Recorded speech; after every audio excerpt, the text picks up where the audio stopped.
بسم اللہ الرحمن الرحیم۔ پیارے دوستو، السلام علیکم ورحمۃ اللہ وبرکاتہ۔ حضرت ابو ہریرہ رضی اللہ تعالیٰ عنہ سے روایت ہے کہ رسول اللہ صلی اللہ علیہ وسلم نے ارشاد فرمایا، بندہ اپنے رب سے سب سے زیادہ قریب سجدے کی حالت میں ہوتا ہے، اور اس کی وجہ یہ ہے کہ انسان جب سجدہ کرتا ہے تو اپنے جسم کے سب سے افضل حصے کو اس جگہ پر رکھتا ہے جسے لوگ اپنے قدموں میں رونتے رہتے ہیں، اور اسی طرح اپنے جسم کے سب سے بلند حصے کو جسم کے سب سے نچلے حصے کے مقابل میں رکھتا ہے، یعنی اس کا چہرہ جسم کا سب سے بلند حصہ ہے اور اس کے دونوں قدم جسم کے سب سے نچلے حصے ہیں۔ تو اللہ تبارک و تعالی کے سامنے خشوع و خضوع کے ساتھ اور عاجزی و انکساری کا اظہار کرتے ہوئے اپنے چہرے اور اپنے قدموں کو ایک برابری میں رکھتا ہے، اس لیے وہ حالت سجدہ میں اپنے رب سے سب سے زیادہ قریب ہوتا ہے۔ اور نبی کریم صلی اللہ علیہ وسلم نے سجدے کی حالت میں کثرت دعا کا حکم اس لیے دیا ہے کہ اس حالت میں بندے کی ظاہری حیات اور اس کی دعا دونوں اللہ تبارک تعالیٰ کے لیے عاجزی اور انکساری کا مظہر ہوا کرتے ہیں۔ اس لیے بندہ سجدے میں سبحان ربی الاعلیٰ کہتا ہے، جس میں اس بات کی طرف اشارہ ہے کہ اللہ تعالیٰ اپنی ذات و صفت میں بلند و برتر ہے، جبکہ انسان اللہ تعالیٰ کی عظمت و جلال کے مقابلے میں انتہائی نیچا اور کمتر ہے۔ اللہ تبارک تعالیٰ کی صفت عالیہ ایک بہت نمایاں صفت اللہ کی شان رحمت ہے۔ اسماء حسنہ میں رحمان اور رحیم دونوں اسی صفت کے ترجمان ہیں، اور ان میں اللہ کی رحمت کی کثرت، عموماً تسلط اور دوام کی سب سے طرف اشارہ موجود ہے۔ قرآن مجید میں سینکڑوں مقامات پر اللہ تبارک و تعالیٰ نے اپنی صفت رحمت کا ذکر کیا ہے اور حوالہ دیا ہے تمام قرآنی صورتوں کے آغاز میں جو آیت تلاوت کی جاتی ہے، اور تمام اہم کاموں کا آغاز جن مبارک کلمات سے کیے جانے کا حکم ہے وہ ہے بسم اللہ الرحمن الرحیم، جس میں اللہ کے رحمان اور رحیم ہونے کی صراحت ہے۔ قرآن مجید نے مستقبل ایک سورہ رحمان کے نام سے موجود ہے، جسے قرآن کی زینت قرار دیا گیا ہے۔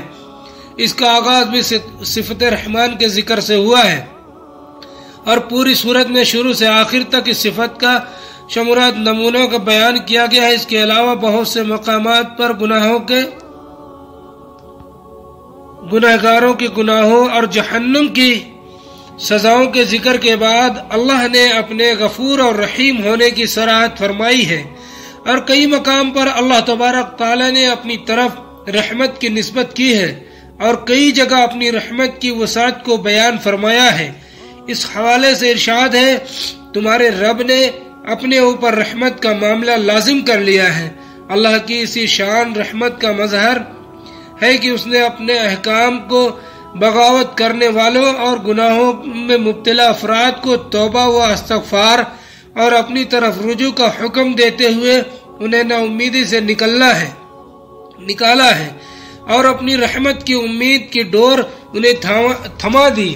چنانچہ فرمایا ہے، میرے وہ بندہ جنہوں نے اپنی جانوں پر زیادتی کر رکھی ہے، اللہ کی رحمت سے مایوس نہ ہو، یقین جانو اللہ سارے گناہوں کو معاف کر دیتا ہے، یقیناً وہ بہت بخشنے والا بڑا مہربان ہے۔ بس تم اپنے رب سے لو لگا لو، تم اللہ کی رحمت سے نا امید مت ہو جاؤ۔ واقع یہ ہے کہ اللہ کی رحمت بہانے ڈھونڈتی ہے۔ بسا اوقات بندوں کی بہت معمولی نیکیاں بلکہ دل میں احساس و ندامت، آنکھوں کے چند قطرے اور معافی کے بول اللہ کی رحمت کو جوش دینے میں کامیاب ہو جاتے ہیں، اور انہی پر اللہ کی طرف سے تمام گناہوں کی مغفرت اور جنت و رحمت کا فیصلہ ہو جاتا ہے۔ حدیث میں جگہ جگہ ذکر آیا ہے کہ ایک بدکار عورت کو صرف پیاسے کتے کو پانی پلانے سے کے عمل پر اللہ کی طرف سے مغفرت عطا فرما دی گئی۔ اس لیے آپ صلی اللہ علیہ وسلم نے ہدایت فرما دی کہ تم کبھی کسی نیک کام کو ہرگز حقیر اور معمولی نہ سمجھو، کسی نیکی کو معمولی سمجھنا، اسے چھوڑ دینا بے حد خطرناک بات ہے۔ بہت ممکن ہے کہ اسی نیکی کی وجہ سے اللہ تعالی کی رحمت متوجہ ہو جائے اور بیڑا پار ہو جائے۔ نیکیوں کو معمولی قرار دے کر اسے چھوڑنے کا خیال ڈالنا شیطان کا مکرانہ تدبیر ہے۔ ایک بزرگ جو بڑے محدث بھی تھے، جنہوں نے ساری عمر حدیث کی خدمت میں گزار دی، جب ان کا انتقال ہو گیا تو کسی نے خواب میں ان کی زیارت کی اور ان سے پوچھا کہ حضرت اللہ تبارک تعالیٰ نے کیسا معاملہ فرمایا؟ جواب میں انہوں نے فرمایا کہ بڑا عجیب معاملہ ہوا ہے، وہ یہ ہے کہ ہم نے تو ساری عمر دین اور حدیث کی خدمت میں گزار دی اور درس و تدریس بعض و خطابت میں گزار دی، تو ہمارا خیال یہ تھا کہ ان اعمال پر اجر ملے گا، لیکن اللہ تبارک و تعالیٰ کے سامنے پیشی ہوئی تو اللہ تعالیٰ نے کچھ اور معاملہ فرمایا۔ اللہ تعالیٰ نے مجھ سے فرمایا کہ ہمیں تمہارا ایک عمل بہت پسند آیا، وہ یہ ہے کہ ایک دن تم حدیث شریف لکھ رہے تھے، جب تم نے اپنا قلم دوات میں ڈبو کر نکالا تو اس وقت ایک پیاسی مکھی جا کر اس قلم کی نوک پر بیٹھ گئی اور سیاہی چوسنے لگی۔ تمہیں اس وقت مکھی پر ترس آ گیا، تم نے سوچا کہ یہ مکھی اللہ کی مخلوق ہے اور پیاسی ہے، یہ سیاہی پی لے تو پھر میں قلم سے کام کروں گا۔ چنانچہ اتنی دیر کے لیے تم نے اپنا قلم روک لیا اور اس وقت تک قلم سے کچھ نہیں لکھا جب تک وہ مکھی اس قلم پر بیٹھ کر سیاہی چوستی رہی۔ یہ عمل تم نے خالص میری رضامندی کی خاطر کیا، اس لیے اس عمل کی بدولت ہم نے تمہاری مغفرت فرما دی اور جنت الفردوس عطا کر دی۔ روایت میں آتا ہے کہ قیامت کے دن اللہ تبارک تعالیٰ دو بندوں کو بلائے گا اور ان سے فرمائے گا کہ تم نے دنیا میں بے شمار گناہ کیے اور تمہارا ٹھکانہ جہنم ہے، جہنم میں جاؤ۔ اس حکم کو سن کر ان میں سے ایک بہت تیزی سے جہنم کی طرف چل پڑے گا اور دوسرا دھیرے دھیرے چلے گا اور بار بار مڑ کر اللہ کو دیکھے گا۔ اللہ تعالیٰ ان دونوں کو واپس بلائے گا اور پہلے شخص سے سوال کرے گا کہ میں نے تمہیں جہنم میں جانے کے لیے کہا، تم تیزی سے چل پڑے، اس کی کیا وجہ تھی؟ بولے گا اے میرے رب، میں نے دنیا میں آپ کا ہر حکم توڑا، اب آپ نے یہ آخری حکم دیا تو میں نے سوچا کہ اب یہ حکم نہیں توڑوں گا، اس لیے میں تیزی سے چل پڑا۔ اللہ دوسرے سے فرمائے گا تم بار بار پیچھے مڑ کر کیوں دیکھ رہے تھے؟ وہ دوسرا بندہ عرض کرے گا اے میرے رب، آپ کی رحمت کی امید میں میں بار بار پیچھے مڑ کر دیکھ رہا تھا۔ بس یہ سن کر اللہ تبارک تعالیٰ دونوں سے راضی ہو جائے گا اور دونوں کے حق میں جنت کا فیصلہ فرما دے گا۔ کہنے کا مقصد یہ ہے کہ اللہ کے قریب ہونا بہت آسان ہے۔ ناظرین، اب بات کرتے ہیں کہ ایک مسلمان عورت 3 اوقات میں اللہ کے بہت قریب ہوتی ہے۔ اس ویڈیو میں ہم بتائیں گے کہ وہ کون سی 3 عورت ہے، جب 3 اوقات ہیں جب ایک مسلمان عورت اللہ کے بہت قریب ہوتی ہے۔ حضرت علی رضی اللہ تعالی عنہ سے پوچھا گیا کہ اللہ کے سب سے زیادہ نزدیک کون ہے؟ بس جیسے ہی یہ پوچھا گیا تو حضرت علی رضی اللہ تعالی عنہ نے فرمایا اے اللہ کے بندے، اللہ کے سب سے زیادہ قریب وہ عورت ہے جو اللہ کے لیے نامحرم سے پردہ کرتی ہے۔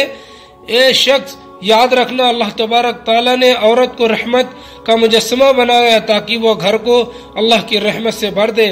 میں نے اللہ کے رسول صلی اللہ علیہ وسلم سے سنا ہے کہ اللہ نے ہر عورت کے لیے ایک فرشتہ مقرر کیا تاکہ وہ عورت کے دل کی آواز کو سنے اور فوراً اس کی دعا کو اللہ کے دربار میں پہنچا دے۔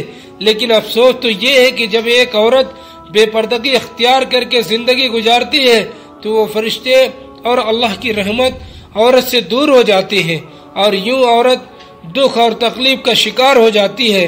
اے اللہ کے بندے، یاد رکھنا کبھی بھی کسی باپردہ عورت کا دل نہ دکھانا، کیونکہ نیک عورت کی بددعا آسمانوں کو چیرتی ہوئی اللہ کی رضا بن کر کائنات میں نافذ ہو جاتی ہے۔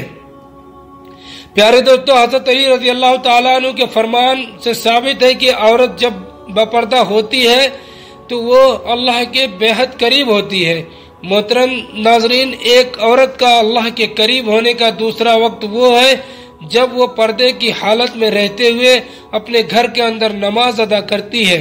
ایک مرتبہ ام حمید رضی اللہ تعالی عنہا رسول اللہ صلی اللہ علیہ وسلم کے پاس آئی اور کہتی ہے،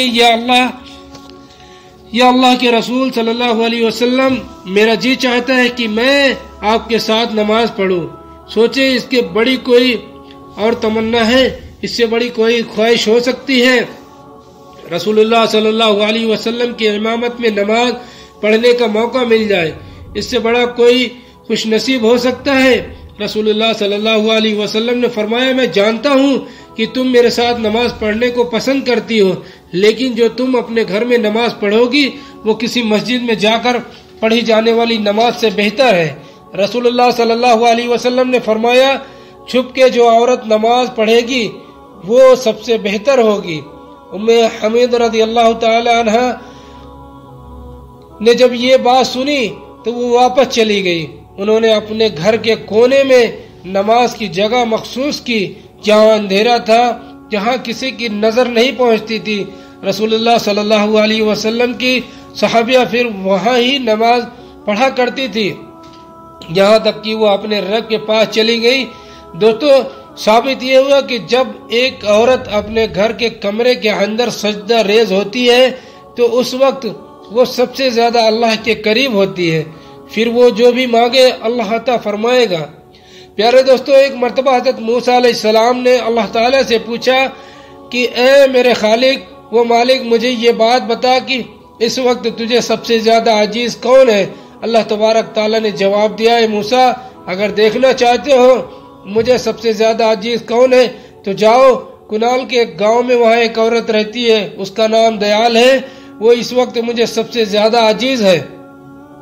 حضرت موسیٰ علیہ السلام کے دل میں یہ بات پیدا ہوئی کہ میں اس اللہ کے سب سے عزیز بندی سے زیارت کروں گا، دیکھوں گا کہ آخر وہ کون ہے اور ایسے کون سے عمل کرتی ہے کہ جس کی وجہ سے اللہ کو عزیز ہے۔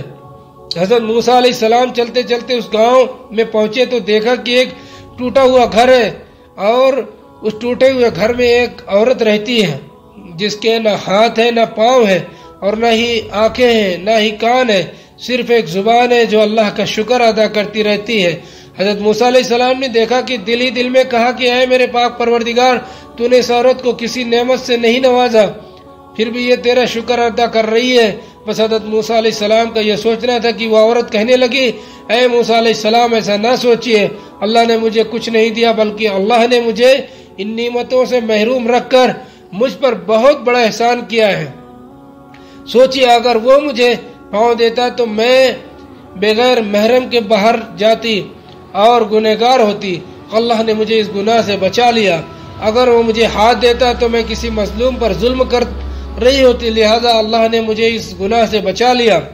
اگر وہ مجھے آنکھ دیتا تو میں غیر محرموں کو دیکھتی، اللہ نے مجھے اس گناہ سے بھی بچا لیا۔ اگر وہ مجھے کان دیتا تو میں گانے بجانے سنتی، غیبت سنتی، اللہ نے مجھے اس گناہ سے بھی بچا لیا۔ اس نے صرف مجھے ایک زبان دی تاکہ میں اس زبان سے اللہ کا شکر ادا کر سکوں۔ اللہ تعالیٰ نے میری روح کی آنکھوں کو اتنا منور کر دیا کہ میں نے کبھی تمہیں دیکھا ہی نہیں کہ تمہیں پہچانتی ہوں، تو اب بتاؤ کہ میں اس کریم اور رحیم کا اللہ کا شکر ادا کیوں نہ کروں؟ تو ناظرین، یہ سن کر موسیٰ علیہ السلام رونے لگے اور کہنے لگے کہ تمہارا ایمان تمہیں اللہ کے قریب کرتا ہے۔ تو ثابت ہوا ہے کہ اگر اللہ کسی عورت پر کوئی آزمائش ڈالتا ہے تو اسے چاہیے کہ اس آزمائش پر راضی ہو جائے اور ہمیشہ اللہ کا شکر بجا لے، کیونکہ ایسی عورت جو آزمائش کے باوجود اللہ کے شکر گزار ہوتی ہے، پھر یہی وہ وقت ہے جب اللہ کے بے حد قریب ہو جاتی ہے۔ اللہ تبارک تعالیٰ سے دعا ہے وہ ہمیں نیکی کی بات کو سننے اور سمجھنے اور اس پر عمل کی توفیق عطا فرمائے۔ آمین۔ وآخر الدعوانا والحمد للہ۔